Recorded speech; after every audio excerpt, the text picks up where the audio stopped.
Olá, pessoal! Dando continuidade às aulas de língua portuguesa do 9º ano, nós iremos continuar identificando a tese de um texto. As reais causas da violência. O caos ocorrido recentemente em São Paulo, devido aos ataques articulados com maestria pelos chefes do crime organizado, que não encontraram dificuldade para fazê-lo, mesmo estando presos, traz à tona novamente a falência do Estado enquanto protetor de seus cidadãos e mantenedor da ordem. E esta situação se agrava na medida em que as causas dessa falência não são combatidas. Dentre elas, destaca-se a justiça de nosso país, que se corrompe constantemente em favor daqueles que podem comprá-la, deixando-os impunes, independentemente da gravidade de seus crimes, e que mesmo quando julga de fato um criminoso, o faz baseada num código de lei obsoleto, o que contribui ainda mais para o seu descrédito. É também importante a escassez de verbas que o governo destina à segurança, refletida na falta de condições e de preparo da polícia, que, por isso mesmo, torna-se ineficiente e não raro corrupta. Além disso, é determinante a ausência ou desorganização do Estado em determinadas regiões, notadamente na periferia dos grandes centros urbanos, o que leva essa população desamparada a reconhecer o crime organizado como sendo a única instituição capaz de exercer funções que deveriam ser desempenhadas pelo primeiro, como, por exemplo, protegê-los da violência. Tudo isso, somado, só faz crescer a sensação de insegurança que toma conta dos brasileiros e causa descrença no governo, com a consequente falta de interesse pela política, levando, assim, à manutenção dessa situação indefinidamente, já que para que algo mude, é fundamental que a sociedade se mobilize para pressionar seus governantes, a fim de que eles ajam no combate às causas acima, até que isso ocorra. Salve-se quem puder. Então, como eu sempre falo, antes de tentarmos responder qualquer enunciado que seja, é importante vocês saberem exatamente do que se trata o texto, tentar entender a dinâmica, o objetivo daquele texto. Como sabemos, a tese, ela caracteriza-se pela defesa de uma ideia ou ponto de vista. Então, ao ler um texto e você vê que tem vários assuntos ali abordados, relê ele novamente para ver qual é aquele assunto principal. A tese de um texto argumentativo, ela pode estar implícita. E quando isso ocorre, o ponto de vista deve ser construído por você que está lendo, a partir do encadeamento das informações fornecidas no texto. Vamos observar aqui que o enunciado está pedindo a tese, observando que o texto tem várias ideias. Na letra A, diz que o caos ocorrido recentemente em São Paulo é a tese. Na letra B, a escassez de verbas que o governo destina à segurança. Na letra C, a ausência ou desorganização do Estado em determinadas regiões. E na letra D, uma combinação de fatores que, aliada à descrença da população no governo, levam à insegurança. Lembrando mais uma vez que a tese, ela se caracteriza pela defesa de uma ideia ou de ponto de vista. Observando todo esse contexto e todas essas opções, a resposta correta está na letra D, já que o autor propõe-se a discutir as diversas causas que poderiam explicar o crescimento da violência em nosso país e não apenas um fato isolado. Então, a tese ela traz argumentos, no caso, opiniões com argumentos. E por que eu estou falando em argumentos? Um bom texto argumentativo deve apresentar de forma clara a tese do autor. Mas para quem não entende o que é texto argumentativo, o texto argumentativo ele tem como objetivo convencer alguém das nossas ideias. Geralmente apresenta uma estrutura organizada em 3 partes. A introdução, na qual é apresentada a ideia principal ou tese, o desenvolvimento, que fundamenta ou desenvolve a ideia principal, e a conclusão. Lembrando que aqui ele cita que a tese vem na introdução, mas nem sempre isso ocorre. Como eu já falei na aula anterior, a tese ela pode vir distribuída em qualquer parte do texto, tanto no início quanto no final. Porém, encontrando ela na introdução é uma dica, por se tratar do início de um assunto, a abordagem do assunto e o argumento convencendo aquela opinião.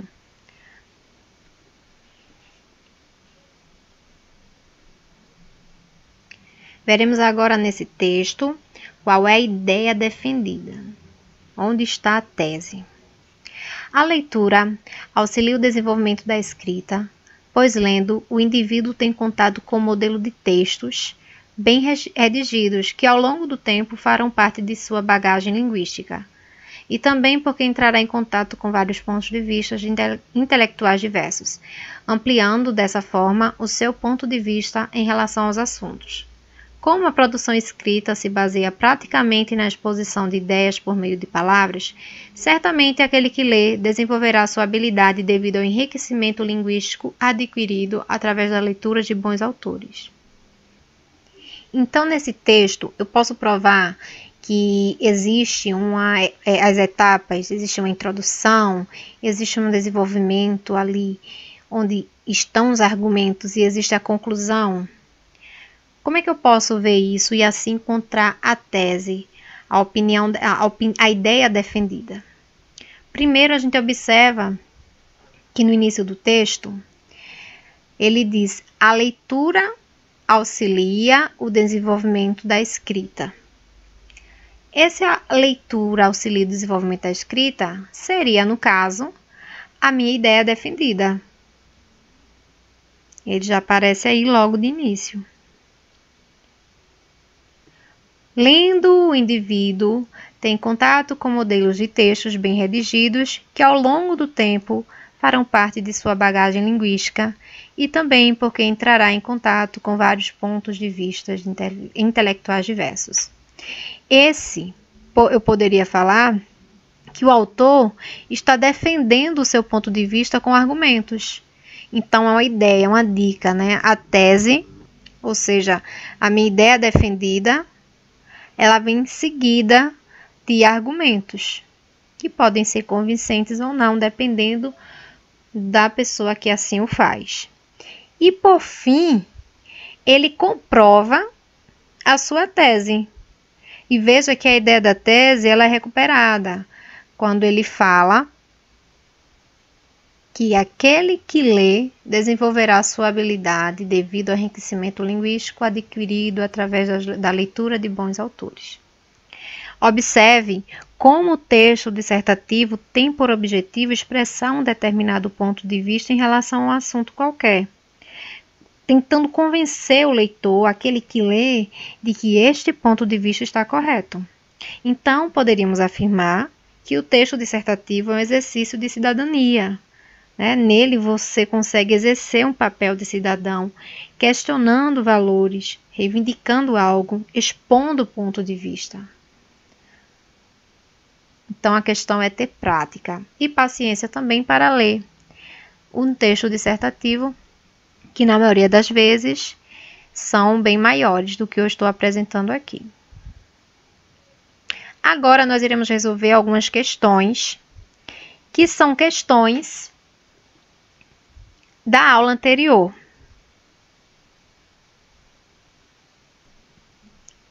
Na aula anterior, deixei então algumas questões e uma delas foi colocar as proposições do texto, que não está na ordem correta. Trata-se de um texto dissertativo e não está na ordem correta, né? A introdução desse texto está toda embaralhada. E o que isso faz? O que você consegue tirar de proveito disso para que assim você consiga entender e conseguir identificar a tese no texto? Porque, como eu falei, geralmente a tese vem na introdução. Então, vamos observar aqui a resposta correta. Na letra A diz: entre os fatores responsáveis por esse quadro, encontram-se a ganância de grandes empresas, o descaso de muitos governos e a falta de consciência do cidadão comum. Na letra B, poluição das águas. Letra C, felizmente, no entanto, nem tudo está perdido, pois ganha espaço no mundo a preocupação com as questões ambientais. Na letra D, destruição da camada de ozônio. Na letra E, tais têm sido alguns dos problemas ecológicos mais frequentes dos últimos tempos. E na letra F, lixo não biodegradável. A resposta correta é a seguir. Poluição das águas, destruição da camada de ozônio, lixo não biodegradável. Tais têm sido alguns dos problemas ecológicos mais frequentes dos últimos tempos. Entre os fatores responsáveis por esse quadro, encontram-se a ganância de grandes empresas, o descaso de muitos governos e a falta de consciência do cidadão comum. Felizmente, no entanto, nem tudo está perdido, pois ganha espaço no mundo a preocupação com as questões ambientais. Observem que a introdução ela foi construída usando a estratégia fotográfica, também chamada de flashes.